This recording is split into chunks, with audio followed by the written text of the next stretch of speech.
Hi, and welcome to Jewish Culture in Sweden and a conversation about a sadly and worrying relevant topic. An old ghost who seems to have become more active and more visible in the wake of the pandemic. We're talking about COVID, anti-vaccination rallies, and anti-Semitism. And with me, I have two guests. Dr. Mathias Berek is a researcher at the Center for Research on Antisemitism at the Technological University in Berlin, and Daniel Poohl, journalist, writer, and CEO at Expo Foundation, which research and educates on political extremism, racism, and so on, and also publish a very informed magazine with the same name, Expo. Welcome, Mathias. Welcome, Daniel. My name is Svensson, and I'm a journalist with Dagens Nyheter. Yeah, we had 1 year with the pandemic, so I'm wondering what are the implications, I would say, on the level of anti-Semitic attitudes and activities. And I'm thinking about Europe on the whole when I put this question to you. Mathias, could I put it to you first, maybe?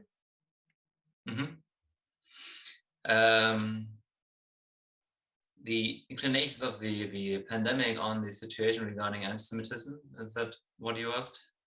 Yeah. If there has the level of anti-Semitic attitudes and activities has risen in the wake of the pandemic during this year. Yeah, you see an increase in activities and attitudes. We've seen a lot of activities of the, I would call them anti-pandemias, people who are just against the state's actions against the pandemic and the society's efforts to bring down the virus. And this was always accompanied by expressions of anti-Semitism too in Germany, and I've seen it in other parts of Europe too.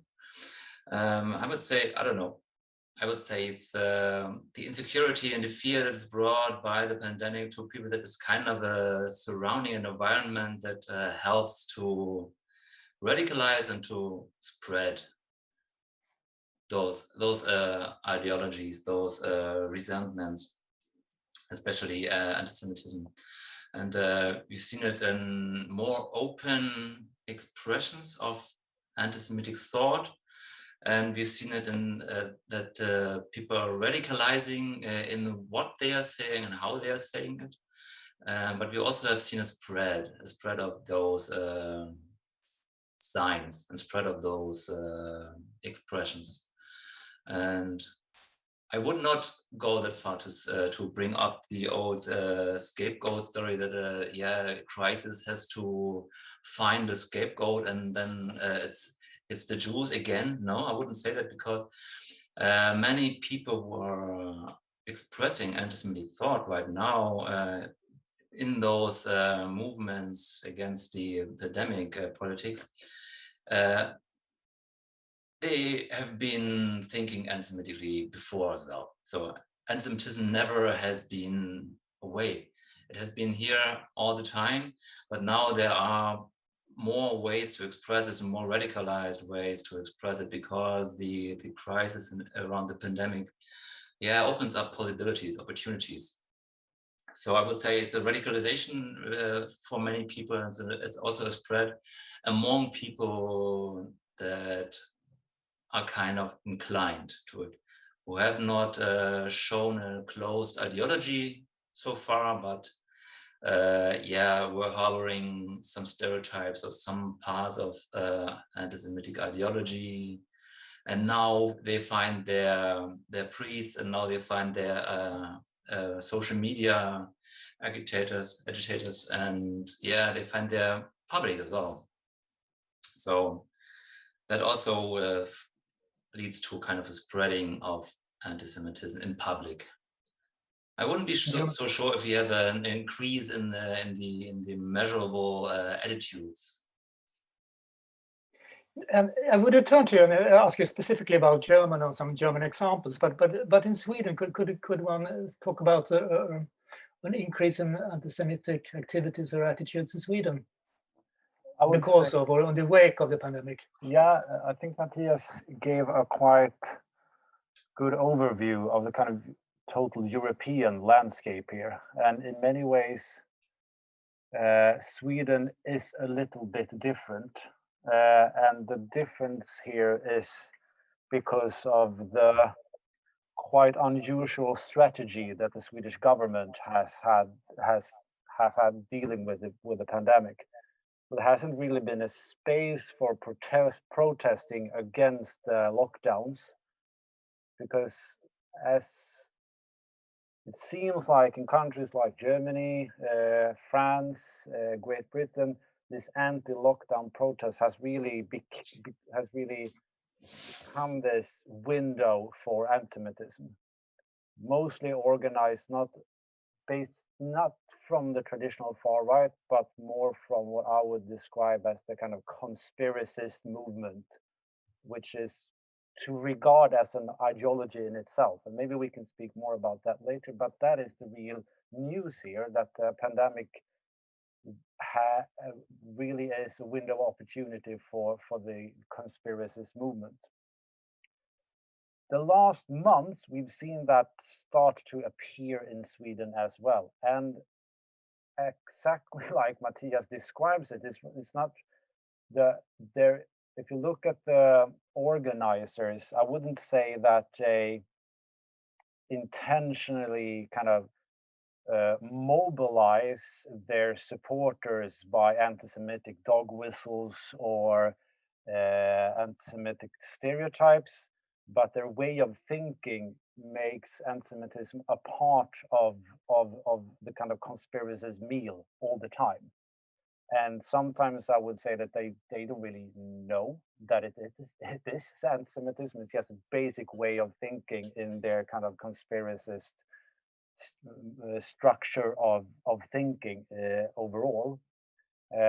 So I think what we will see, the interesting question will be in a couple of years, if this rise of conspiracist thinking has worked as a gateway into more radical ideas and more outspoken and clear kind of anti-Semitic ideas. So I think attitudes might be visible in statistics in a couple of years, I think. So I regard this as a kind of start for a change rather than the crisis in itself when it comes to antisemitism. I must ask Mathias once again. In some of these rallies in Germany, one has witnessed anti-Semitic tendencies. But what's the reasoning behind that? Because it's in fact it's Merkel and the government and the Länder government that's responsible for the restrictions. So how do they put together this story that? How does anti-Semitism fit into this pattern? I mean, one would suppose that their anger would be directed towards the government or the officials or Angela Merkel in person and so on.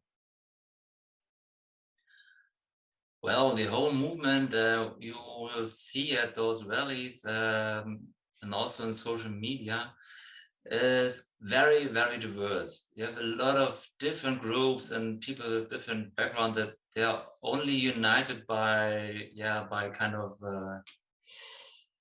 feeling of insecurity or feeling of not being content with the situation, the handling of the situation.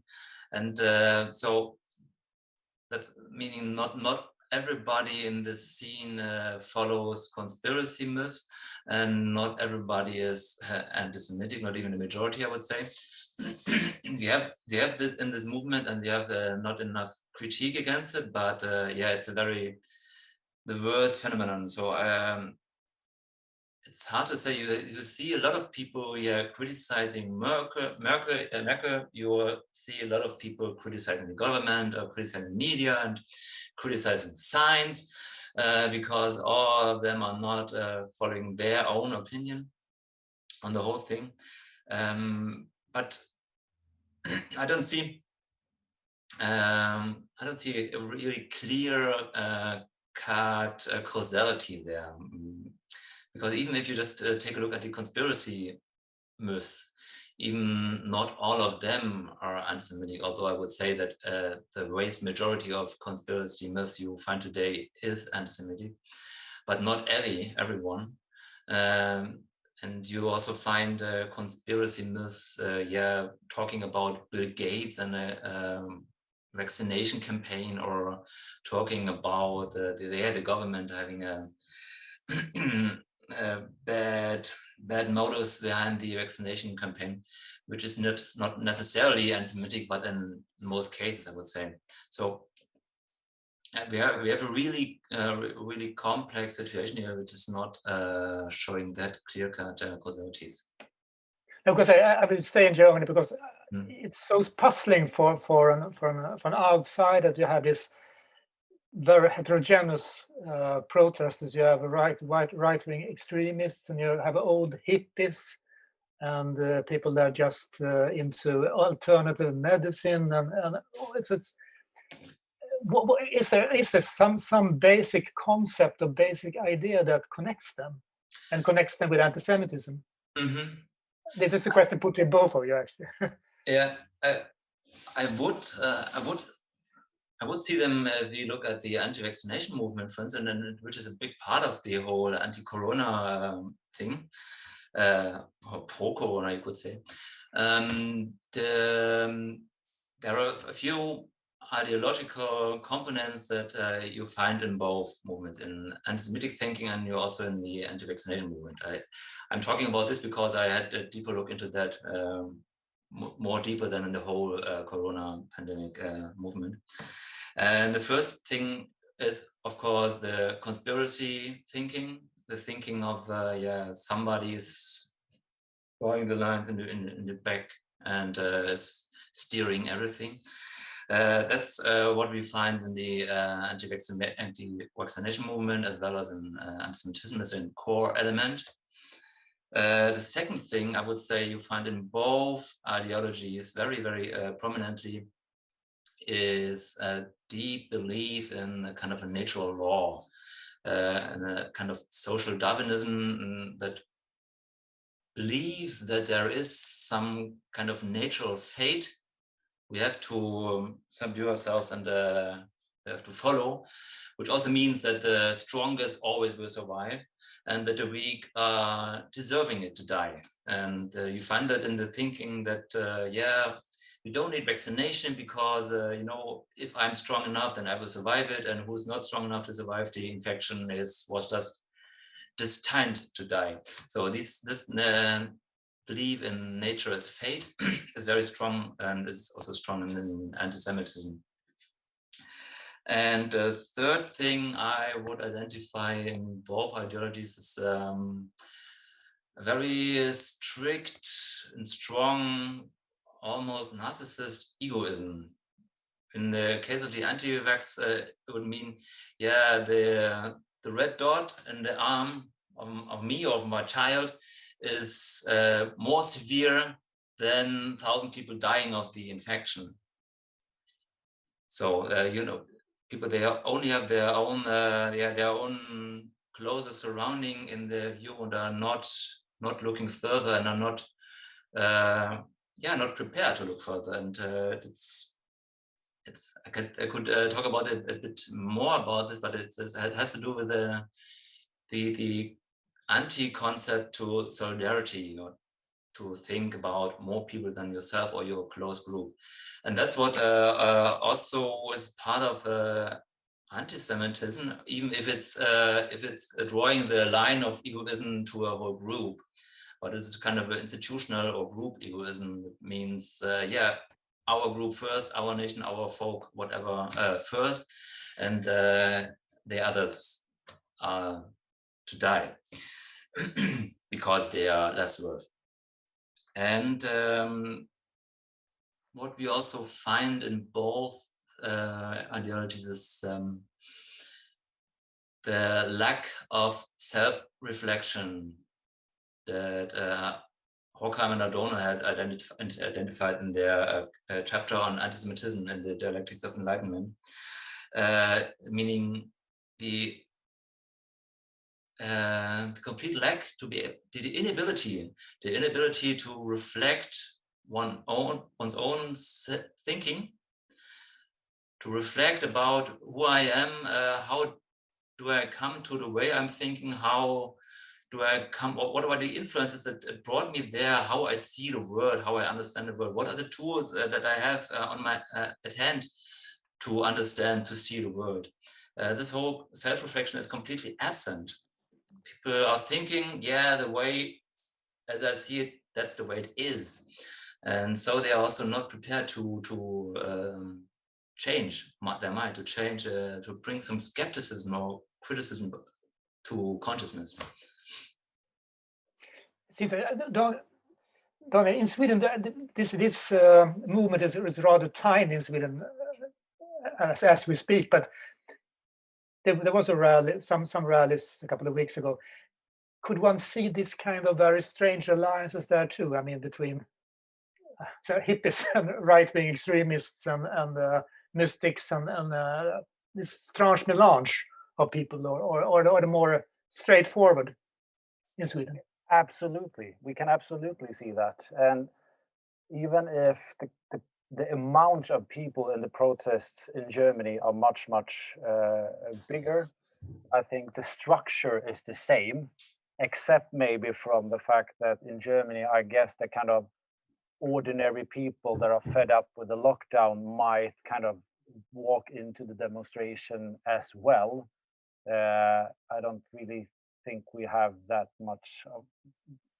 Can't really see that in Sweden. It's really in large extent this political environment in itself and its activists who are going out on the streets. I think to add some of the some of the points Mathias made was that I think one crucial thing to understand about this conspiracist kind of ideology is that it is based on absolutely no trust to the kind of system that produces knowledge. So the system of knowledge producing, it's under universities, it's partly journalism, it's all of those things that we kind of intentionally, we just trust it because we know it's there, we know it works. But if you can imagine that yourself, if you from one day to another start to question that as well. If you hear about climate change, the kind of idea in this conspiracy movement is that I have to read all these reports myself to be able to trust them. So it's really a narcissistic, hyper-individualist way of looking at myself in this world. I can't trust anyone, and I can't trust the system. And it even kind of creates a paradox where the only knowledge that is worth trusting is everything that is accused of being kind of conspiracist or accused of being against the elite.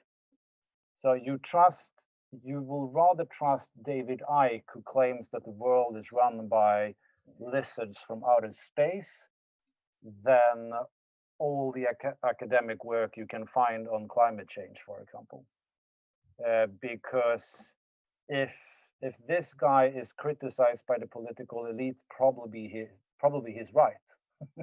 That's a kind of paradox, and I think so. The lack of trust into the system of liberal democracy is one of the core pillars of the conspiracist movement, and of course that becomes even more.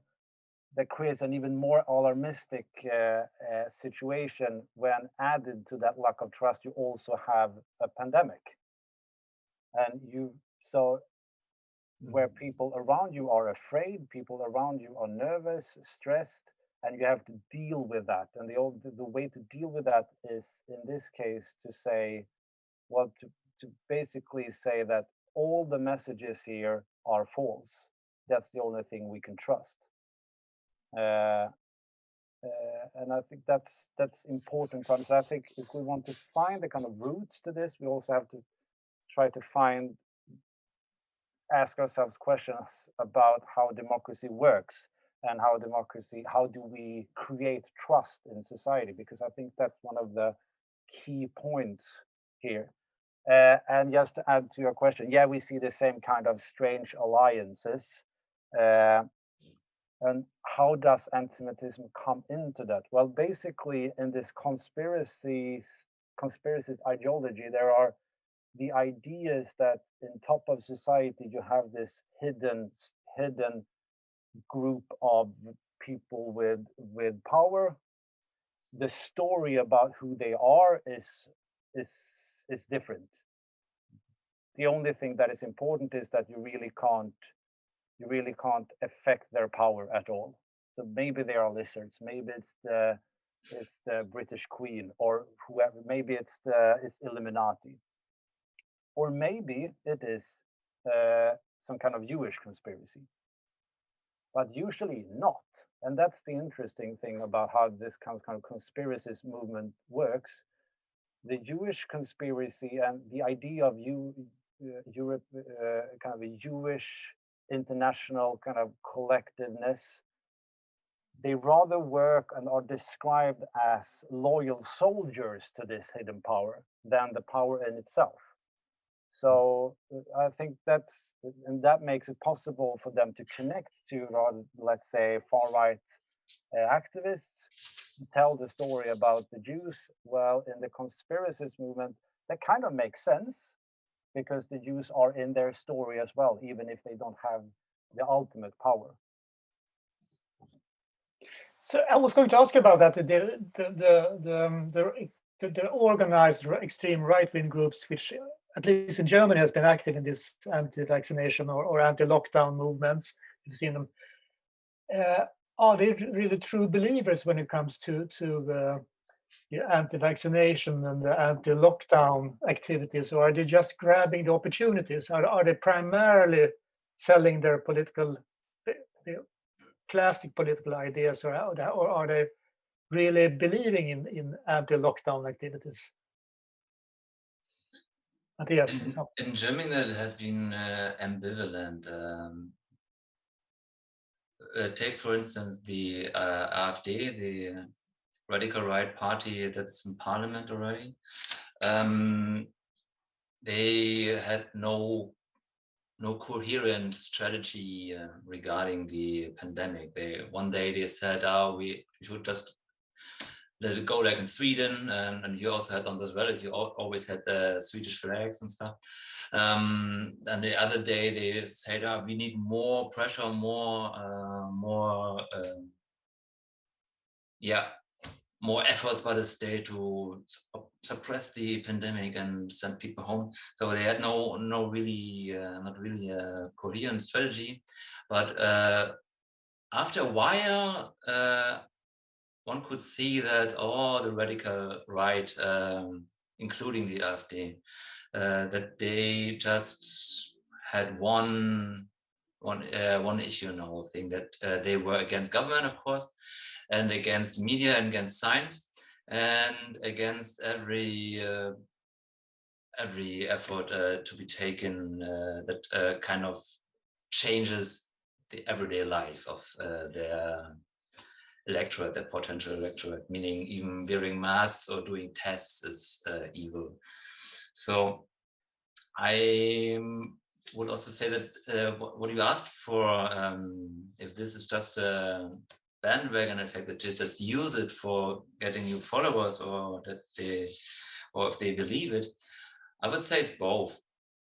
Some of them are just the typical agitators that grasp a chance and take it and use opportunities, and but don't believe in anything they are saying. Like in the AfD, there are some people that just want to have power, and that's all, and they would say anything. What they hope that brings them to the power. But I also would say that many are just really believing, really deep into their ideologies they are propagating. And you can see it in the, I would say, the Attila Hildmann is one of those examples. this famous vegan chef was running a restaurant chain and selling cooking books, and yeah, he's just hiding somewhere in Turkey and writing on social media. Every single sentence he writes, he is violating German laws against Volksverhetzung, it's called. It's a kind of anti-hatred laws. He's an example where you can see how also agitators and high-profile figures in the scene have been radicalizing, because he was, you could see it really with every event, with every day passing, you could see how he himself got himself radicalized. But we also have a lot of many other figures that are just doing their stuff, going to rallies and reporting on them and speaking to people, and are just present everywhere in those in this movement.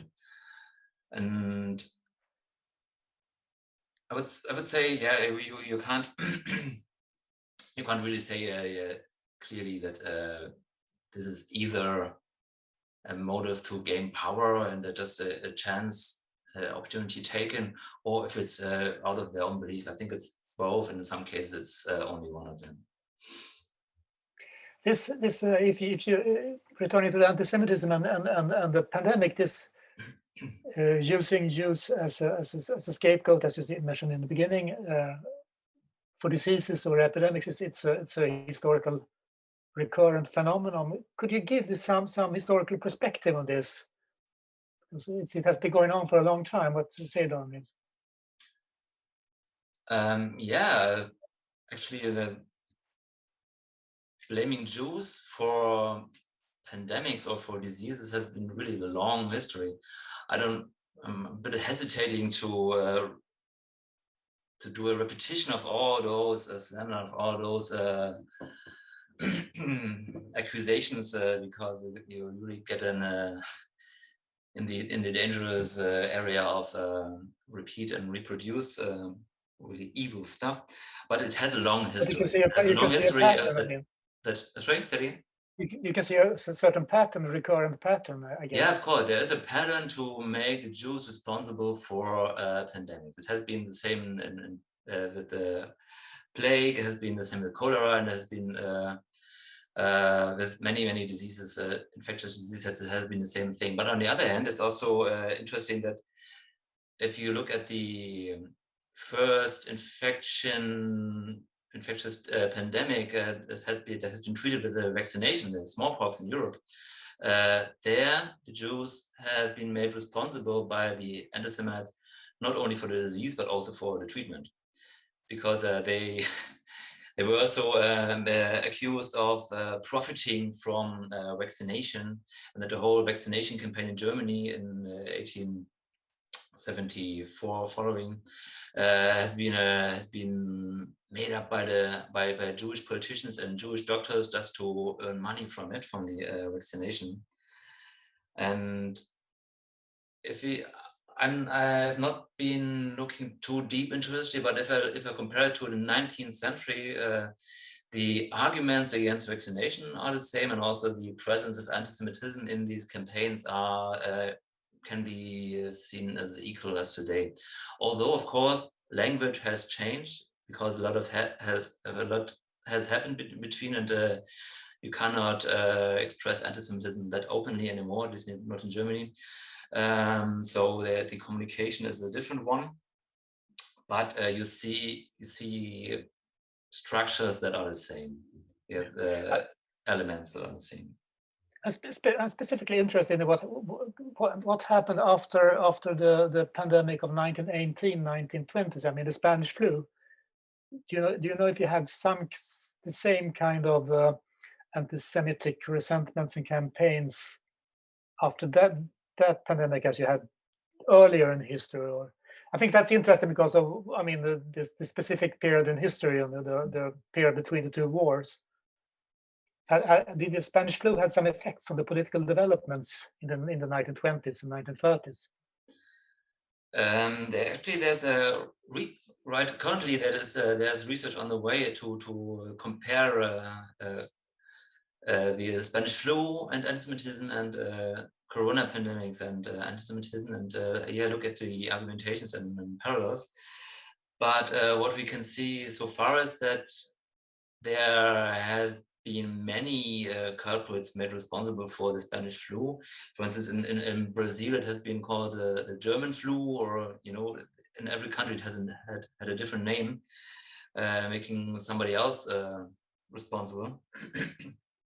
But at least in Germany or in Switzerland, there has been also an anti-Semitic element, and the anti-Semites have used that too. So especially in countries where you had Jewish refugees from Eastern Europe, which has been the case, especially in Germany, there was a pretty strong element in the discussion about the Spanish flu that the Jews had brought it to Germany. But it was not the only element. There were also other accusations and other reasonings behind. But I would say the situation in the Spanish flu, you have to see the other way around. Antisemitism has been around in the 1920s, or it was 1918 around, yeah. Antisemitism in Germany has had a firm stand. It has been spread through whole society. The modern antisemitism has been spread through the whole society, and it was there and it was firmly grounded. So it was the other way around, in the sense that anti-Semites used the pandemic of the Spanish flu to further substantiate their claim and their ideology, because they had another element, another argument. Yeah, look, they also caused the flu. I would ask you, Daniel, when you talk about conspiracy theories, I'm very curious. What the people embracing conspiracy theories in regards to the corona and the vaccinations, what do they suppose that these conspirators have to gain from vaccination, for example? What's the big master plan? Never asked that question, Per. The thing is, as soon as you ask that question, I mean, the answer can basically be, well, how should I know that? They don't want me to know about that. I mean, that could be their answer, basically. But I think there are levels here of conspiracy thinking. So the kind of first level is what could be described as event-based kind of conspiracy thinking. So limited to a specific maybe event. So the murder of the former Prime Minister Olof Palme, for example, has been surrounded by a lot of conspiracy thinking, or other very traumatic events, or specific kind of, let's say, health issues, vaccination, and in one sense, the coronavirus is one of those. So you can basically have theories around that because it's a big question and you don't know much about it. And if you have that kind of thinking, it can be activated. But it's not a way of, it's not something that you use to navigate through all parts of life and all parts of political questions. So that's one level. And of course, that is a gateway into the next level when you come into what you might call a kind of group-based conspiracy thinking, when you start to think there is someone here kind of draw all the lines that are behind the coronavirus. So is it maybe the Chinese? So the Chinese is the new kind of group thinking conspiracy theory you're seeing all over the world at the moment, really fueled by people like Donald Trump and so on. So that's one new trend we are seeing, and that is really connected to the conspiracy around the coronavirus. And the last kind of level is the super conspiracy theory, when you think that everything you see is connected. So everything is connected. Nothing happens by coincidence, and nothing as it seems to be. When you're in that kind of thinking, the question to the answer to your question is, we don't know. We don't know their plot. But if you maybe into more kind of event-based theory thinking, I would say that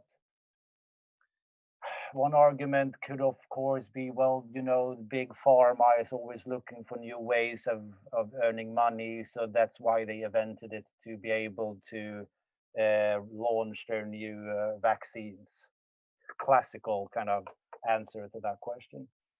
But it's really depending on where in this triangle of the conspiracy thinking you are, and the more and there is kind of also a level of radicalization here. So the more you get into this idea of a super conspiracy, the bigger chance is that you kind of disconnect yourself from society at all, totally. You don't watch TV, you don't read newspapers, you move out to a country, to the countryside, or as one of the leading persons in this movement in Sweden, it's lived in a somewhere in Portugal, on a farm somewhere in the middle of nowhere, just to not be connected to the modern society at all.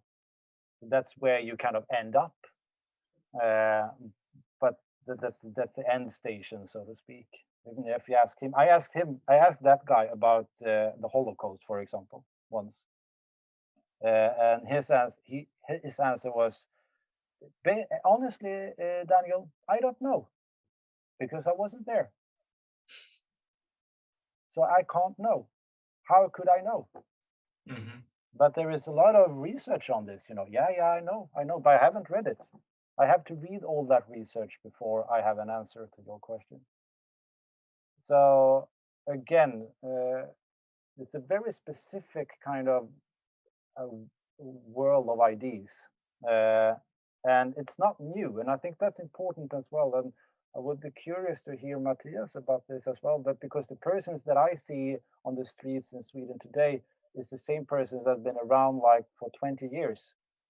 And they have hold this kind of, you have found them you could find them in the new age stores.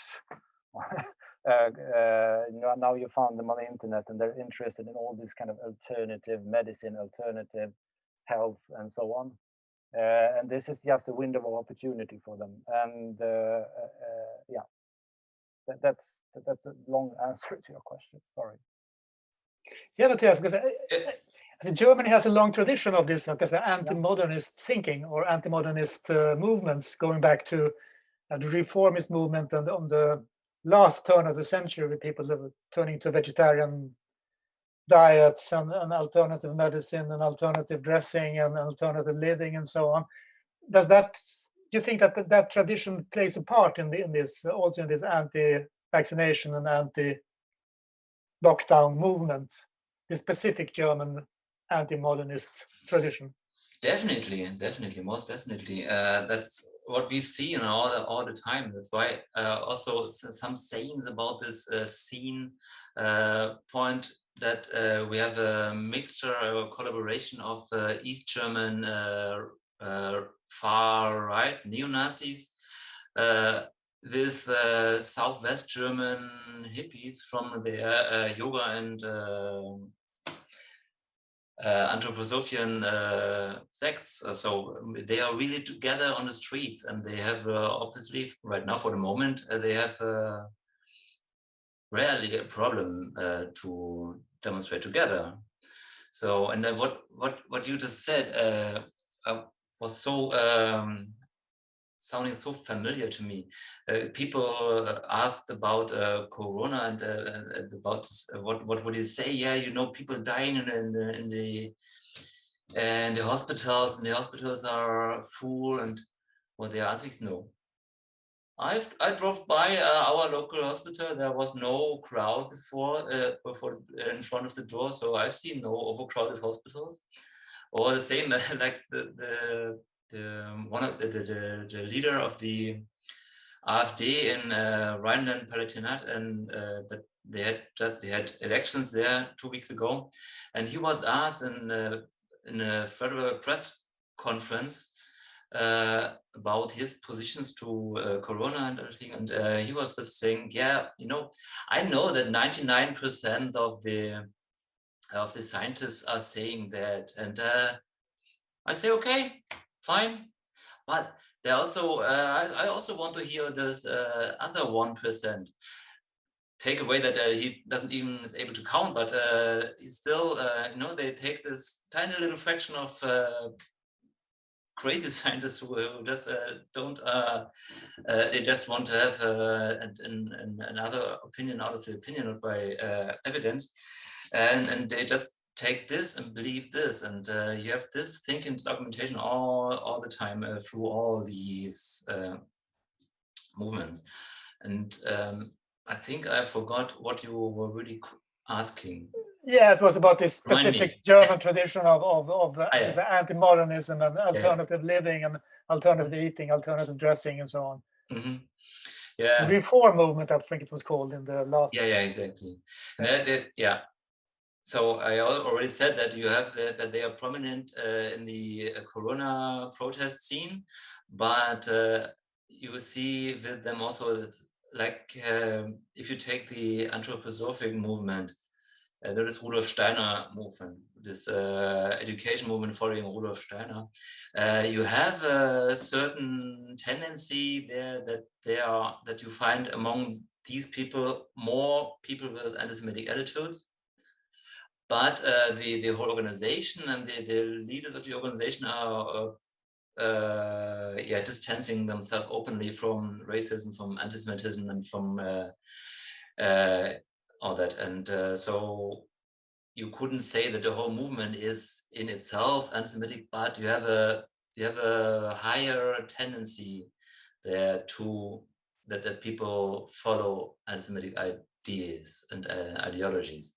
And the same goes for the whole for reform movement and for whatever you place in that corner of society, because I would say because of that, what I already said, this belief in natural fate, for instance, and kind of a certain spirituality, which again leads to opposition to rationality and to science and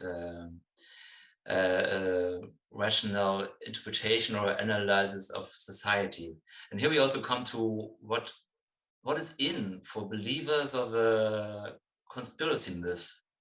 What's in there is to have a simple explanation for the complexity and also the arbitrariness and the ambivalence of modern society, which is hard to grasp in many accounts. But if you have this conspiracy myth and also a certain amount of magic thinking, it all becomes clear. It all becomes simple to grok if you're with Robert Heinlein and science fiction author, or to grasp or to understand. And also those conspiracy myths, I think, help to endure the powerlessness people have, and most people have in society, because you can always say, yeah, if I can't do nothing, then it is because we have those conspiracists there who are having all the power. So it's kind of an explanation or also an excuse for not executing power, the power people have, even if it's small. And the last thing I would say, it's also a legitimation for authoritarian aggressions and other personality traits that are quite spread. But we also should not forget, and then we come to the agitators and to the prominent figures. There is also, and that's the same for the anti-vaccination movement and for anti-Semitic movements, there is to earn money in it by selling books, by selling YouTube videos, whatever. There's also kind of a business behind it. We should not forget that too. I must ask you, you've seen in Germany and a debate about it as well. Protesters comparing themselves with Nazi victims. You've seen this, an example of wearing a yellow star or something resembling a yellow star at least, and claiming to be a modern version of Anne Frank or Sophie Scholl. And this isn't this an example of what one used to call secondary anti-Semitism? Yeah, that's exactly that. It's a perfect example of secondary anti-Semitism, taking just adopting the role of the victim, or does it take it to appropriate this role of the victim and to claim the role of the Jews in National Socialism to be the ultimate victim. This is, I would say, this is secondary anti-Semitism because first it relativizes or kind of even denies the Shoah, the Holocaust, because it's absurd to say that yeah, wearing a mask or getting tested or getting or having a curfew is the same what Jews in Europe and in Germany had to endure during National Socialism. It's absurd. In one way, and in most cases, it also goes one step further. It's not only the appropriation of the role of the victim, but also only a small step for most of the people who are saying things like that to imagine that on the other hand, on the other side, there are the Jews again. So on the power side. So it's the whole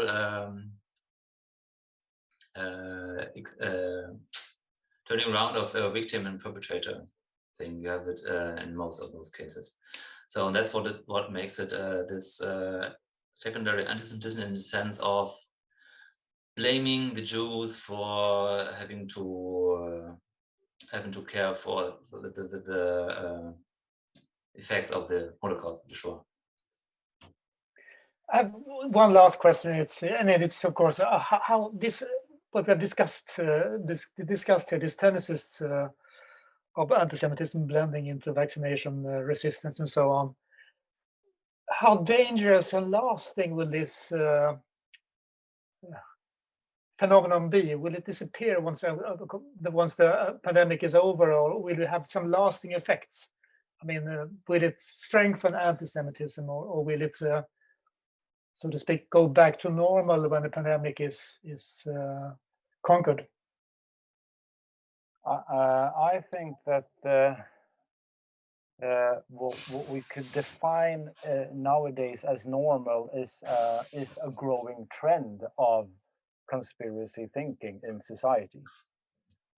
And conspiracy thinking is always a gateway to anti-Semitism, because if you want to find the answer to who is behind all of this, we have hundreds of stories told and fantasies told about how the Jewish people in different ways are behind it. You can find it in almost every part of our modern history. And if you start to kind of go back that line, you will end up being a strong believer in those ideas, and that's a risk we have in general. I would regard kind of the anti-lockdown protests and the mobilization by, first of all, what I would describe as the conspiracist kind of ideology now as a specific thing, which has to do with the pandemic. I think the big winner here will be the far right, because what the far right, even if they are doing it in an organized way, or if it's more of an organic thing, the conspiracist movement don't have any policy. I mean, in Sweden, for example, the conspiracy movement, they don't have a political party because they don't believe in political parties. So if you want to vote for someone, if you actually want to have a standpoint in a specific kind of political question, the only agenda you will find is in the far right at the moment. That's where you kind of go if you want to do real politics of these very kind of fluffy ideas of a secret society running the world, maybe partly you could go to the left, especially when it comes to kind of critique against big pharma and those kind of questions. That is an alternative route for some people. But I would say that the big change here is that in the 90s, one of the big reasons why the kind of European left had problems with anti-Semitism was because it was so tightly connected to the conspiracies movement. So this kind of attack movement, anti-globalization, it was not only the left, it was really connected to the conspiracies movement as well. So part of those ideas came from there. And of course, there is an anti-Semitic tradition inside the left as well. I'm not denying that. But now that kind of connections is not there anymore in the same way. So today, the conspiracies movement is more and more connected to the far right. And I think the ones who will generate support, get new kind of ways of organizing, mobilizing new connections is the far right. And I think that will not strengthen them now, but it might strengthen them later. And it will also create a problem for them, because in the end, most people don't believe in these crazy ideas. So it's really a tricky thing to be able to communicate to both a more common sense public and the radical parts of this conspiracies movement. And I think that's maybe what AfD has tried to do, and it shows it's really hard to be able to do those things at the same time. So maybe, yeah, I think that's what we will see. And finally, I think we're in the middle of the pandemic now. I think the kind of political consequences of it will not be be shown in a couple of years. So we're in the middle of dealing with something very stressful and that we have to deal with now. Our emotions, our feelings, or the effects of this will come later. And I think that what we see now is a way of trying to understand who will gain from that. And probably the far right will gain from it. And I think that their connections to the conspiracies movement will be stronger than it was before. Mathias? Yeah, I would completely agree with you. Maybe only adding that the far right, I think, also has learned a bit methodologically, techniques in social media, and which already started with QAnon in the States and during the whole Trump era. This is something that has been shown in the Corona crisis as well, that this anti-rationality and this whole move that you can be as insane as possible and still you are being heard and being taken seriously. I think this experience will have effects, will have some long-term effects, and I think where the Corona crisis and also the conspiracist movements within it, apart from bigger shifts we are experiencing right now. And also, if you take only the German situation right now, it's really hard to tell where even the end of the year will bring us with the reverberations we just have right now in the political system. All I would say, I would disagree with that the idea that it would just go away or anything. I think what we see now in this Corona situation, this conspiracy this situation, is that it's even more the time to be alert and to be more than active, and to have it on the agenda to analyze it, to fight against it, and and also to think in the long run, and not only from today to tomorrow, but yeah, think about how society should be structured. What should be the leading rules and goals, and which ones not. And yeah, I think there's the corona pandemic is a kind of a, yeah, a looking glass where I think some things get appear sharper and some not. But yeah, it's both. It's a chance and a big risk. And I think we should not lay back and say, okay, we'll go away. Thank you very much. And I'm going to thank you more formally when we do the separate ending of this. But it's very interesting, and I'm very grateful for you taking your time. So tack så mycket. Thank you. Thanks for having me.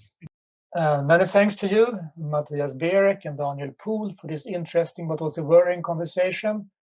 And thank you for watching Jewish Culture in Sweden. This program will be online at judiskultur.se, judiskultur.se. And I am Svensson, and I wish you a very nice and bright spring.